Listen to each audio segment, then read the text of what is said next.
যাদবপুর বিশ্ববিদ্যালয়ের উপাচার্যকে অপসারিত হলেন বুদ্ধদেব সাউ। সমাবর্তন অনুষ্ঠানে জটিলতায় অপসারণ, বাড়ছে জল্পনা। সমাবর্তন অনুষ্ঠানের আগের দিনই সরানো হলো তাকে। উপাচার্যকে সরালেন রাজ্যপাল সিভি আনন্দ বোস। যাদবপুর বিশ্ববিদ্যালয়ের উপাচার্যকে অপসারিত হলেন বুদ্ধদেব সাউ। সমাবর্তন অনুষ্ঠানে জটিলতায় অপসারণ, স্বাভাবিকভাবেই বাড়ছে জল্পনা। সমাবর্তন অনুষ্ঠানের আগের দিনই সরানো হলো তাকে। কি কারণে অপসারণ সেটা এখনো পর্যন্ত স্পষ্ট নয়। টেলিফোন লাইনে রয়েছে প্রতিনিধি মণি ভট্টাচার্য। মণি, কি কারণে অপসারণ, কি জানা যাচ্ছে এখনো পর্যন্ত? দেখো প্রিয়াঙ্কা, একটা অর্ডার হয়েছিল অগস্ট মাসের 20 তারিখে, যে অগস্টে রাজ্যপাল দ্বারা নিয়োগ হয়েছিলেন বুদ্ধদেব সাউ।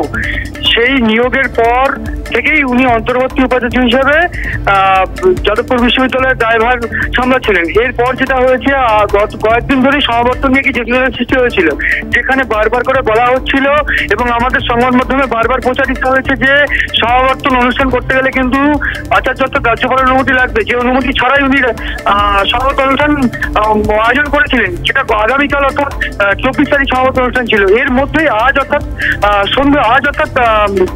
শনিবার সন্ধ্যাবেলায় একটি অর্ডার করে রাজ্যপাল, যেখানে ওনাকে সরিয়ে দেওয়া হয়েছে বলে অর্ডারে পরিষ্কারভাবে বলা আছে। এবং শুধু তাই নয়, এখানে যে প্রশ্নটা বারবার উঠছে যে রাজ্যপাল যে ভিসিকে সরিয়ে দিলেন, এরপর কোনোভাবেই কিন্তু এই যে যাদবপুর বিশ্ববিদ্যালয়ের যে সমাবর্তন অনুষ্ঠান হচ্ছে, এতে কিন্তু কোনো রকম বাধা থাকছে না। এবং যেটা জানা গিয়েছে রাজভবন সূত্রে, যে উনি কিন্তু অর্থাৎ রাজ্যপাল কিন্তু এই যে সমাবর্তন অনুষ্ঠানে যাচ্ছেন।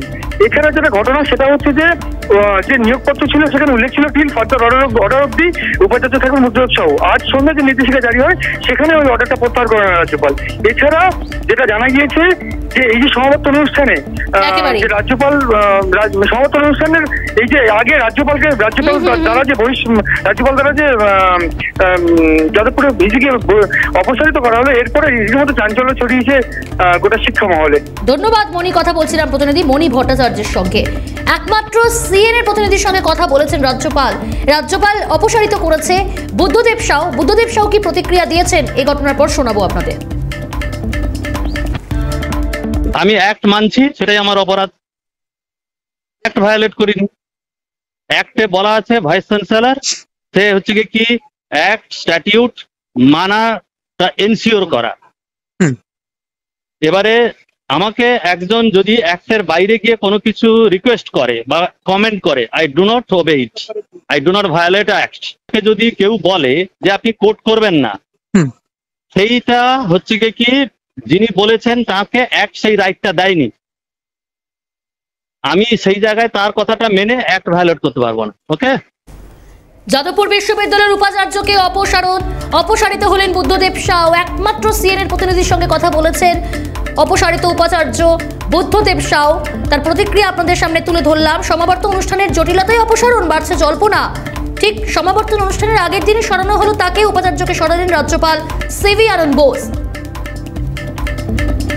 ছাত্র মৃত্যুর ঘটনার পর অন্তর্বর্তীকালীন উপাচার্য হিসেবে নিয়োগ করেছিলেন রাজ্যপাল সিভি আনন্দ বোস এই বুদ্ধদেব সাউকে।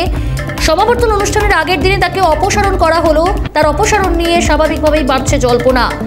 অগস্ট মাসের 20 তারিখ ভিসি নিয়োগ করেন রাজ্যপাল সিভি আনন্দ বোস।